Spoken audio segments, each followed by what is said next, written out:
Hello students, welcome to RT academy. और मैं आपका बायोलॉजी टीचर नागेंद्र साहू। तो 11th लास्ट वीडियो हमने morphology of flowering plants chapter को फिनिश किया।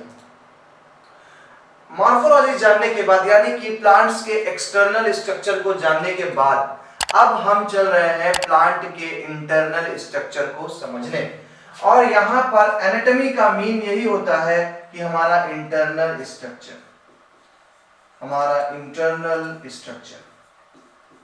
तो जब हम एक्सटर्नल स्ट्रक्चर को समझ चुके थे, अब उसके बाद हमें जरूरत पड़ गई इंटरनल स्ट्रक्चर को समझने की कि आखिर प्लांट की एनाटॉमी क्या है। बाहर से तो हमने जान लिया रूट, स्टेम, लीफ, उसके फ्लावर्स को, उसके रिलेटेड टर्म्स को, लेकिन अब ये जानने की बारी आई है कि आखिर उसकी एनाटॉमी क्या है, कितने टाइप के सेल्स हैं, कितने टिश्यूज हैं, ये जानना है हमें इस चैप्टर में। डायग्रामेटिक रिप्रेजेंटेशन चैप्टर में बहुत है और एग्जाम में इस चैप्टर से डायग्राम बेस्ड क्वेश्चन बहुत आते हैं। तो चलिए स्टार्ट करते हैं आज के एनाटॉमी ऑफ फ्लावरिंग प्लांट का पहला टॉपिक, सिंपल प्लांट टिश्यू। क्या है simple plant tissue? Mostly plant के सारे टिश्यूज को 2 पार्ट में हम डिवाइड करेंगे और इससे रिलेटेड आपने 9th में भी पढ़ा हुआ है सेल चैप्टर में, तो आपको समझने में ज्यादा दिक्कत नहीं होगी, और दिक्कत होगी तो फिर उसके लिए मैं हूं। तो यहां पर हमें अब प्लांट टिश्यूज के बारे में जानना है। तो प्लांट के ओवरऑल टिश्यू को हमने 2 टाइप में डिवाइड किया, simple plant tissue and complex plant tissue. Simple and complex पे बात चलेगी हमारी। तो चलिए प्लांट टिश्यू से स्टार्ट करते हैं इस टॉपिक को। अगर आपको सिंपल नहीं समझ में आ रहा तो कोई बात नहीं, छोड़ दीजिए इस गल को, प्लांट टिश्यू से आ जाइए कि हम आज प्लांट टिश्यू के बारे में जानने जा रहे हैं। शुरुआत में जो भी पढ़ा भूल जाइए सब, 9th से जो भी आपने देखा, एक नए सिरे से नई चीजों को आपको मैं बताने जा रहा हूं। तो प्लांट टिश्यू क्या है, चलिए स्टार्ट करते हैं प्लांट टिश्यू के बारे में। हमारा जो चैप्टर है वो एनाटॉमी ऑफ फ्लावरिंग प्लांट। आप बैकग्राउंड में जो देख रहे हैं ये एक सेल का सेक्शन है, प्लांट के एक टिश्यू का सेक्शन है, जहां पर छोटे छोटे आपको सेल्स दिखाई पड़ रही हैं। एक हनीकॉम्ब लाइक स्ट्रक्चर जिसको 1665 में रॉबर्ट हुक ने डिस्कवर किया था। 1665 में रॉबर्ट हुक ने इसी हनीकॉम्ब लाइक स्ट्रक्चर को देखा था और इसे नाम दिया था सेल। ठीक है, हम उसी सेल के बारे में स्टडी करने चल रहे हैं। और सेल के कंपोजिशन यानी कि टिश्यू, हम जानते हैं सेल का कंपोजिशन क्या होता है, टिश्यू होता है, हम उसके बारे में यहाँ जानने जा रहे हैं। क्या है प्लांट में, कितने टाइप के टिश्यूज हैं। First of all, anatomy is the study of internal structure of plants and other organisms. जब किसी प्लांट के या अदर ऑर्गेनिज्म के इंटरनल स्ट्रक्चर को डिफाइन करते हैं तो हम एक टर्म यूज करते हैं, मेडिकल टर्म, जिसे हम बोलते हैं एनाटॉमी। तो हम प्लांट की एनाटॉमी को देखने जा रहे हैं कि आखिर उसकी, हम अगर टिश्यू को देखें, उसकी स्लाइड कट करें। ये जो आप भी देख रहे हैं, शायद आपके स्कूल के टीचर्स ने आपको स्लाइड बनाना सिखाई, नहीं सिखाई है तो आने वाले सिलेबस में फिनिश होने के बाद मैं आपको स्लाइड प्रिपरेशन का भी वीडियो सेंड करूंगा। क्लियर? तो अभी चलिए थ्योरेटिकली बात करते हैं। तो ये जो आप देख रहे हैं ये एक प्रॉपर स्लाइड तैयार करी गई है। जब किसी स्टेम को या रूट को आप कट करते हैं तो आपको माइक्रोस्कोप में ऐसे दिखाई पड़ते हैं एक प्लांट के टिश्यू। सोचिए ये प्लांट का टिश्यू आप खाते हैं in the form of salad, कितनी सेल्स हम खा जाते हैं एक बार में। ये बहुत, समझ लीजिए इतने माइन्यूट पॉइंट भर का ये टिश्यू का ये जूम आप देख रहे हैं कैमरे, इतना जूम कर दिया गया है इसको, माइक्रोस्कोप इतना जूम कर देता है। ठीक है, चलिए आगे चलते हैं। ये तो बात समझ गए एनाटॉमी क्या चीज है। अब चलते हैं अंदर के टिश्यूज के मेथड को देखने। तो जैसा कि मैंने कहा, हम अपनी कहानी आज के इस चैप्टर की यानी एनाटॉमी ऑफ फ्लावरिंग प्लांट की चालू करेंगे, और वो चालू करेंगे प्लांट टिश्यू से।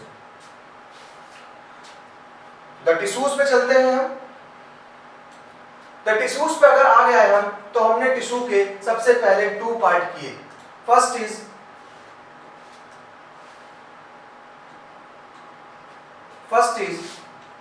मेरिस्टेमेटिक टिश्यू, पहला meristematic tissue and second one is permanent tissue.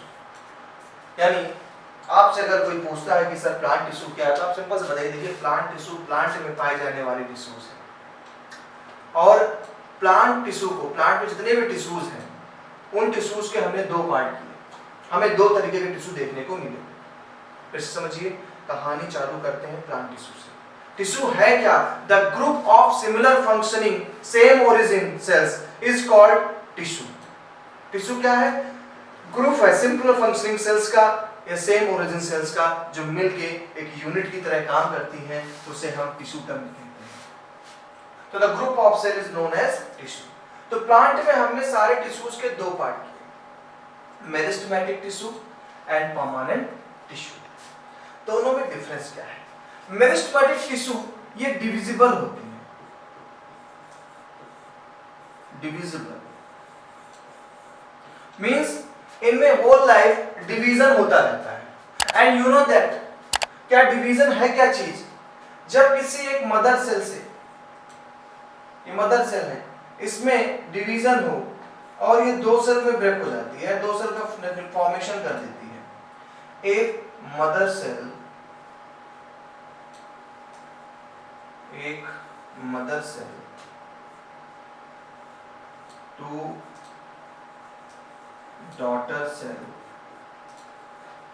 का फॉर्मेशन अगर कर देती है तो उस प्रोसेस का नाम है सेल डिवीजन। तो मेरिस्टेमेटिक जो टिश्यू है, ये टिश्यू डिविजिबल रहती है, यानी डिवीजन की एबिलिटी इनमें मेंटेन रहती है। जस्ट इसी के कंट्रास्ट में है परमानेंट टिश्यू। जैसे किसी की जॉब एक जगह फिक्स हो गई, परमानेंट हो गया, वो वहां से नहीं जाएंगे। सेम ऐसे जब यही मेरिस्टेमेटिक टिश्यूज डिफरेंशिएट हो जाती हैं, जैसे आपने रूल में पढ़ा था डिफरेंशिएशन जोन था, एक जोन ऑफ मेरिस्टेमेटिक था, तो मेरिस्टेमेटिक यहीं से लिया गया था, मींस डिविजिबल थी वहां की मेरिस्टेमेटिक की सेल्स। तो जो हमारी सेल्स मेरिस्टेमेटिक के थ्रू बनी है, ये आगे जाकर के मैच्योर हो जाती हैं और मैच्योर होकर के डिफरेंशिएट हो सकती हैं, वो जाइलम बना सकती हैं, वो फ्लोएम बना सकती हैं। तो जब ये सेल्स हमारे मतलब कि मैच्योर हो जाती हैं, तो इनमें डिवीजन की एबिलिटी खत्म हो जाती है, loss of division.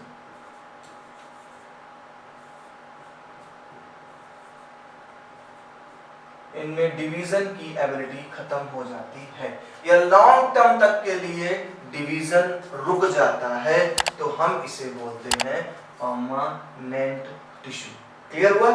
Plant tissue के टू पार्ट किया आपने, एक वो टिश्यू जो डिविजिबल रहते हैं, दूसरे वो टिश्यू जिनमें डिवीजन की एबिलिटी खत्म हो जाती है। जो डिविजिबल रहेंगे वो हमारे हो गए मेरिस्टेमेटिक टिश्यू, और जो डिवीजन की एबिलिटी खो देते हैं वो हो गए परमानेंट टिश्यू। चलिए, आज का जो हम लेकर चल रहे हैं मुद्दा, वो मेरिस्टेमेटिक टारगेट है अपना। आज हमें मेरिस्टेमेटिक को फिनिश करना है। मेरिस्टेमेटिक की बात करें माय डियर, तो on the basis of the location,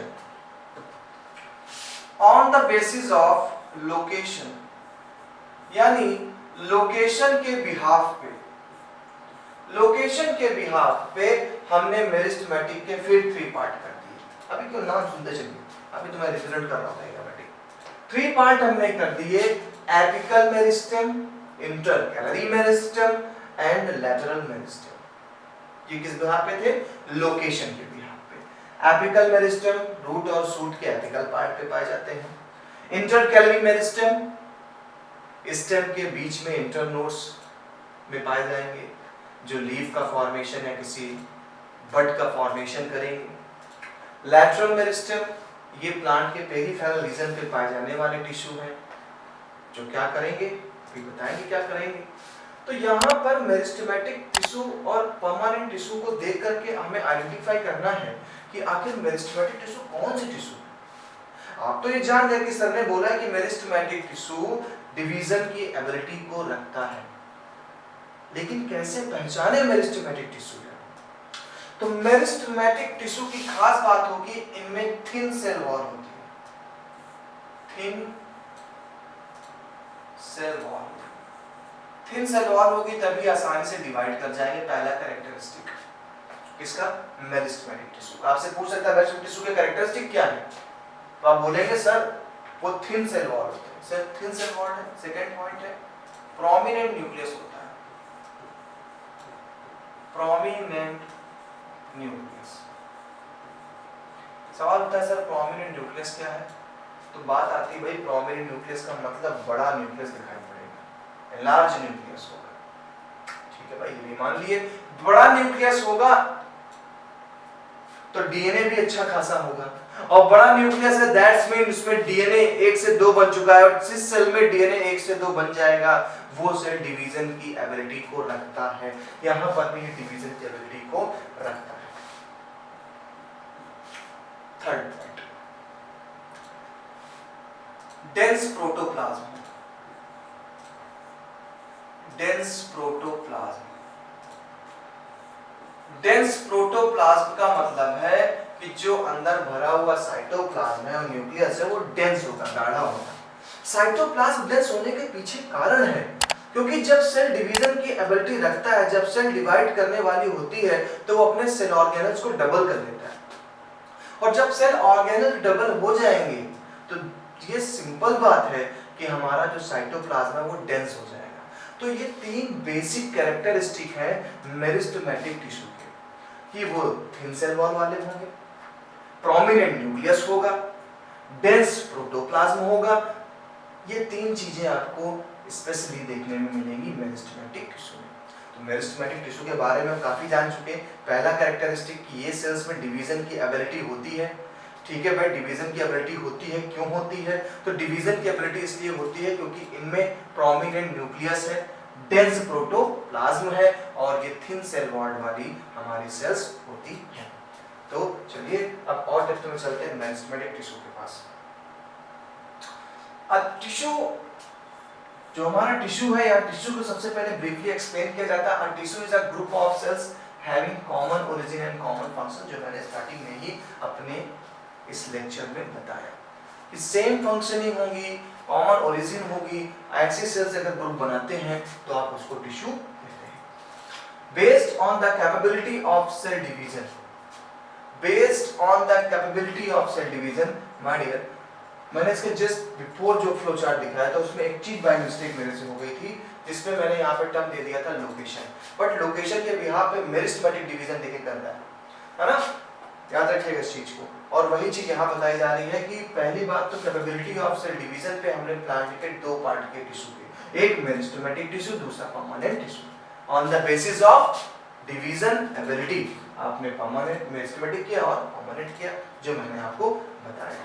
अगर आप ध्यान से देखें तो यहाँ पे आपको सेल्स एक स्फेरिकल शेप में दिखाई पड़ रही हैं, काफी खूबसूरत सेल्स यहाँ पे दिख रही हैं, बड़े बड़े न्यूक्लियस दिखाई पड़ेंगे यहाँ पे।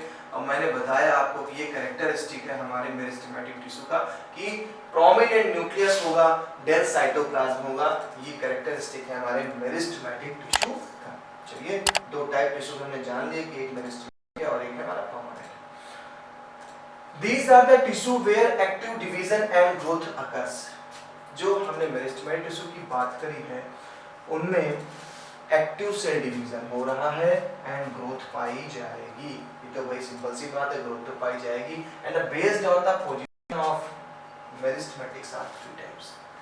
जो मैंने बताया था कि पोजीशन के बिहाफ पे हमने मेरिस्टेमेटिक के 3 पार्ट किए। First is apical meristem, second intercalary meristem and third one is secondary या लैटरल मेरिस्टम। 2 नाम है। हम लोग जब लोअर क्लास में पढ़ते थे हम लैटरल मेरिस्टम टर्म दिया करते थे, लेकिन आप 11th में आ गए हैं तो थोड़ा सा एडवांस नाम देना चाहिए और यहाँ पे नाम दिया गया secondary meristem.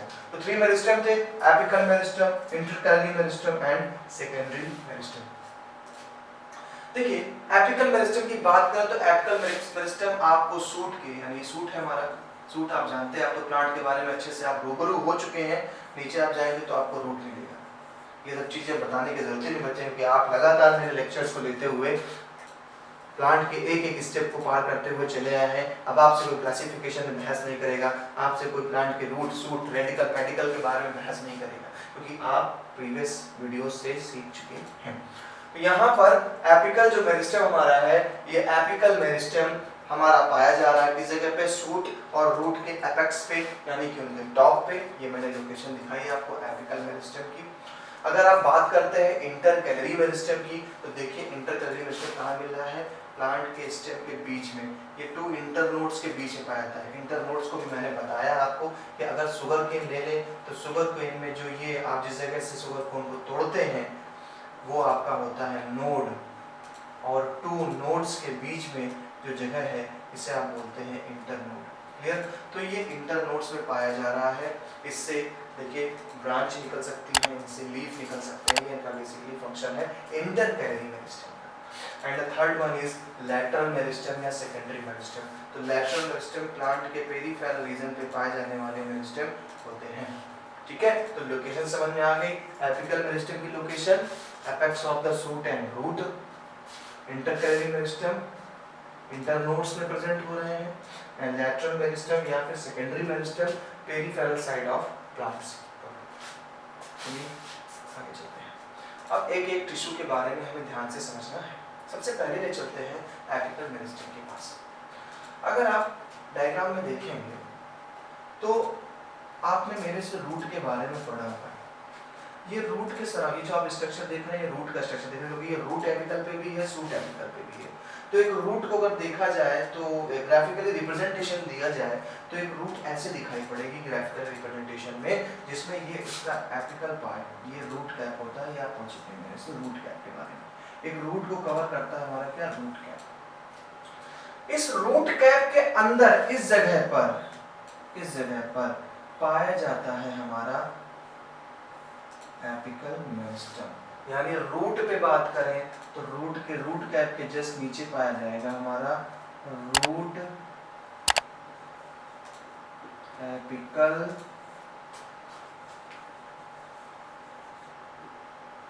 Meristem. Root apical meristem पाया जा रहा है कहां पर, रूट कैप के जस्ट बिलो।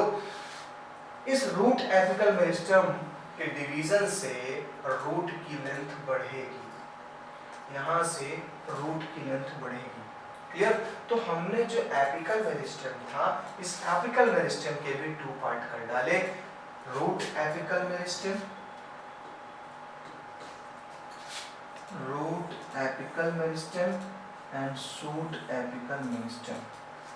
रूट में रूट कैप के जस्ट बिलो जो पाया जा रहा है वो रूट एपिकल मेरिस्टेम है। एंड शूट में अगर आप देखें, अगर आप शूट में जाएंगे ये हमारी बड्स है, ये स्टेम के यानी शूट के एपिकल पार्ट को दिखा रहा है डायग्राम में। तो इस जगह पर शूट जो मैं रेड कर रहा हूं ये आपकी शूट एपिकल मेरिस्टेम है। तो शूट एपिकल मेरिस्टेम क्या करेंगे, शूट की लेंथ को बढ़ाएंगे। यानी एपिकल मेरिस्टेम देखा जाए तो दो काम को कंप्लीट करता है, ये रूट की लेंथ को बढ़ा रहा है और शूट की लेंथ को बढ़ा रहा है। तो प्लांट की लेंथ को इलोंगेट करने के लिए, उसकी लेंथ को बढ़ाने के लिए जो जिम्मेदारी दी गई है वो जिम्मेदारी हमारी एपिकल मेरिस्टेम को दी गई है। It occurs at the tip of a root. Root apical meristem आपको टिप ऑफ द रूट मिल रही है। ये देखिए इस जगह पे रूट कैप पे जस्ट नीचे रूट एपिकल दिखाया जा रहा है।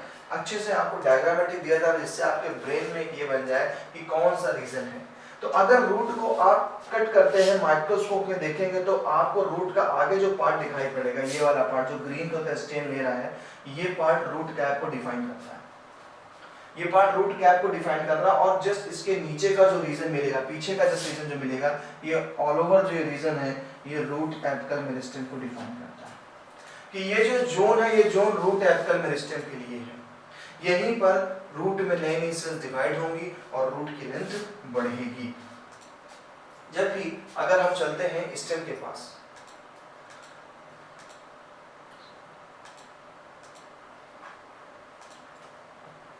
स्टेम के पास अगर हम चलते हैं यानी हमारा शूट, मैं आपको ले चलता हूँ शूट के पास।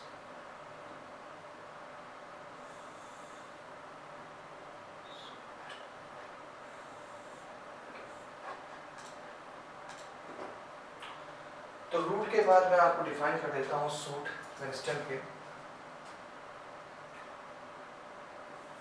तो जो हमारा शूट एपिकल मेरिस्टेम है, शूट एपिकल मेरिस्टेम,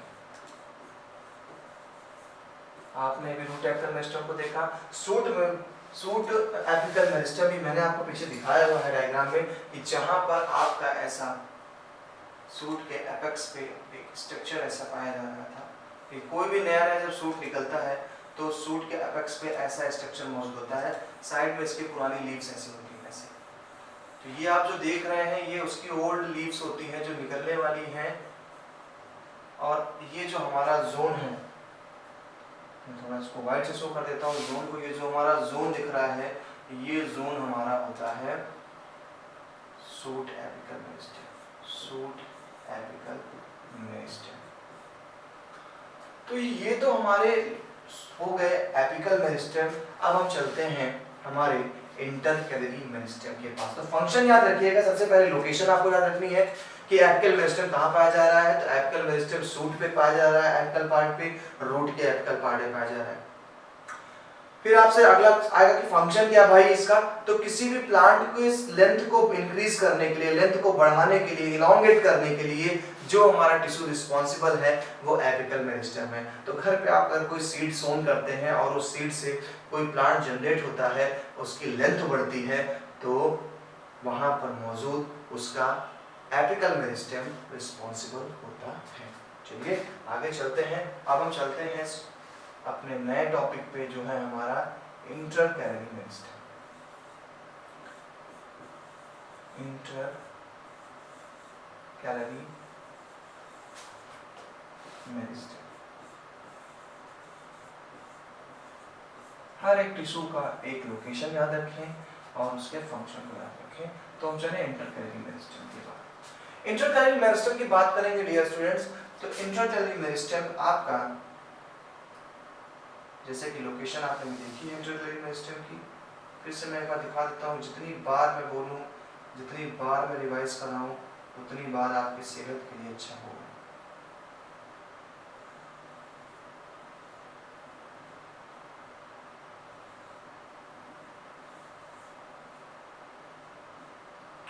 कई साइंटिस्टों का मानना है कि मान लीजिए आपका एपिकल मेरिस्टेम था, इसी एपिकल मेरिस्टेम का रेमिनेंट पार्ट होता है, बचा हुआ पार्ट होता है, जो हमारा इंटरकैलरी मेरिस्टेम हो जाता है।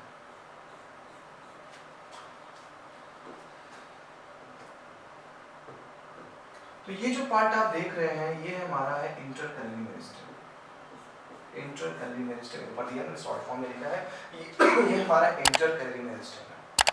इंटरकैलरी मेरिस्टेम माना गया कि जो मेरिस्टेमेटिक टिश्यू है, यानी जो एपिकल मेरिस्टेम है, इसी का लेफ्ट पार्ट होता है, यानी यही जब मैच्योर होने लगा तो इसी को हमने बोल दिया इंटरकैलरी मेरिस्टेम। लोकेशन की बात करोगे तो लोकेशन कहां पाई जा रही है? ये इंटरनोड्स में पाया जा रहा है। लोकेशन की बात तो ये इंटरनोड्स में मिल रहा है, ये में इंटरनोड्स मिल रहा है। अब इसके अगर फंक्शन की बात करेंगे तो आप देख रहे हैं कि इंटरनोड्स बड्स का फॉर्मेशन करती हैं। ये बड्स लीव्स या फिर ब्रांचेस का फॉर्मेशन करेंगे। यानी एक इंटरकैलरी मेरिस्टेम ने ये जिम्मेदारी उठाई है कि वो एक प्लांट में लीफ का फॉर्मेशन करेगा या फिर ब्रांचेस का फॉर्मेशन करेगा, क्योंकि यहाँ पर मौजूद होते हैं बड्स। ये बड्स को बनाने में हेल्प करते हैं। बड का कॉमन सा समझिए मतलब कली, और कली से ही फ्लावर का फॉर्मेशन होता है। तो यहाँ पर जो बड पाई जा रही है, इन बड से हमारा ब्रांच बन सकता है, लीव्स बन सकता है। तो इंटरनोड या हमारे इंटरकैलरी मेरिस्टेम का होना जरूरी है। नेक्स्ट, अब देखिए इंटरकैलरी मेरिस्टेम हो गया तो फंक्शन हो जाएगा ये आपका, और लोकेशन पे आप ये लेना जाएगा कि लोकेशन क्या है कि इंटरनोड्स पे लोकेशन है। तो ये हमारे इंटरकैलरी मेरिस्टेम थे। दो मेरिस्टेम निपटा चुके हम लोग, एक हमारा apical meristem and second one is intercalary meristem. और थर्ड आप जानते हैं अच्छे से हम लोग कहाँ चलने वाले हैं। थर्ड हम चलने वाले हैं हमारे लैटरल और सेकेंडरी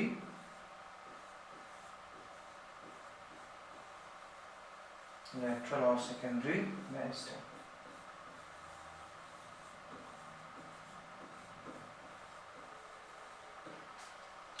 लेटरल या सेकेंडरी मेरिस्टेम, क्यों हमने यहां पर सेकेंडरी मेरिस्टेम बोल दिया? बेसिकली बेटा लैटरल मेरिस्टम तो हमारी लोकेशन की बात करोगे तो प्लांट के पेरिफेरल रीजन पे, पेरिफेरल रीजन पे, ये पेरिफेरल रीजन पे मौजूद है। लेकिन ये जो मेरिस्टम है इसको सेकेंडरी क्यों बोल दिया गया, ये एक सोचने वाली बात है। क्यों सेकेंडरी बोला गया? तो इसको सेकेंडरी क्यों बोला गया मैं बताता हूं। पहले आप लैटरल मेरिस्टम का ग्राफिकल रिप्रेजेंटेशन देख लें।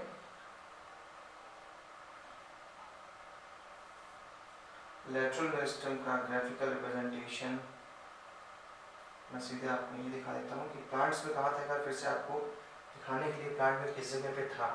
तो सेकेंडरी या लैटरल जो हमारा मेरिस्टम था, ये मेरिस्टम प्लांट के देखिए पेरिफेरल रीजन पे मौजूद है, प्लांट के पेरिफेरल रीजन पे, इस पेरिफेरल रीजन पे मौजूद है हमारा लैटरल मेरिस्टम। लेकिन ये लैटरल मेरिस्टम सेकेंडरी क्यों हो गया? ये लैटरल सेकेंडरी क्यों हो गया? तो ये लैटरल सेकेंडरी इसलिए हो गया क्योंकि ये मेरिस्टम, अगर इसकी बात करें मेरिस्टम की, तो ये मेरिस्टम स्टार्टिंग में प्राइमरी फॉर्म में था, प्राइमरी फॉर्म में था। किसी भी इनिशियल स्टेज को हमने प्राइमरी फॉर्म बोला, लेकिन यही सेल प्राइमरी सेल डिवाइड करता है, यानी डिवीजन करता है, और डिवीजन करके नया टिश्यू बनाता है, इसे हम सेकेंडरी टिश्यू कहते हैं। यानी यही प्राइमरी टिश्यू पहली लोकेशन में प्राइमरी में, लेकिन इस प्राइमरी में डिवीजन स्टार्ट हो जाता है टाइम के बाद, और डिवीजन होने के कारण, क्योंकि मेरिस्टेमेटिक है तो डिवीजन होना तो लाजमी है, तो जब डिवीजन हो जाता है तो ये सेकेंडरी टिश्यू बना देता है। अभी प्राइमरी था, मैं अकेला था, मैं प्राइमरी था, मैंने डिवीजन करके नए सी चीजों को बनाया, जो नई चीजें बनी वो सेकेंडरी हो गई।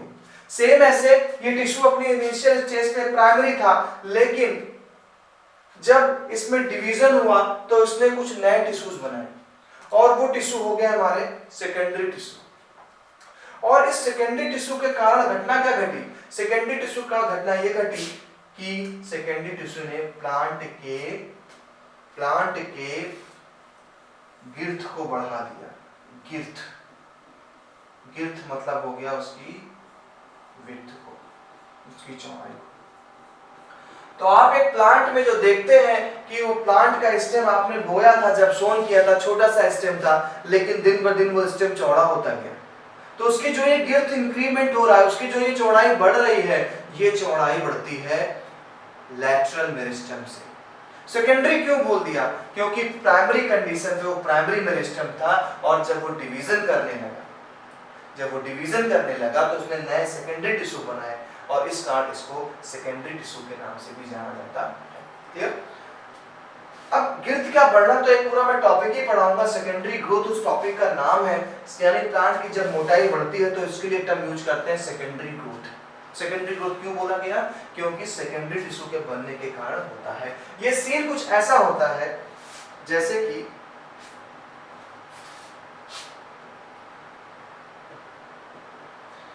लैटरल मेरिस्टम की बात कर रहे हैं। मान लीजिए अभी स्टेम ऐसा, ये मैंने आपको एक ट्रांसफरली स्ट्रक्चर दिखाया है, ऐसे कट किया गया स्टेम को, तो नॉर्मल कंडीशन पे ये स्टेम ऐसा, और इसमें मौजूद जो टिश्यू है वो कुछ ऐसे दिखाई पड़ेगा। ये मैंने रेड से बनाया है, ये लैटरल मेरिस्टम है। यही मेरिस्टम डिवीजन करना चालू करते हैं, और जब डिवीजन करते हैं तो ये क्या करते हैं, प्लांट की थिकनेस को लगातार day by day, year by year बढ़ाते चले जाते हैं। और यही कारण कि स्टेम की लेंथ क्या होती है, आपकी स्टेम की लेंथ इंक्रीज होती है, स्टेम की लेंथ नॉट, स्टेम की जो थिकनेस है वो क्या होती है, बढ़ जाती है। ये टॉपिक ही पूरा है, इस टॉपिक को हम कहते हैं सेकेंडरी ग्रोथ। सेकेंडरी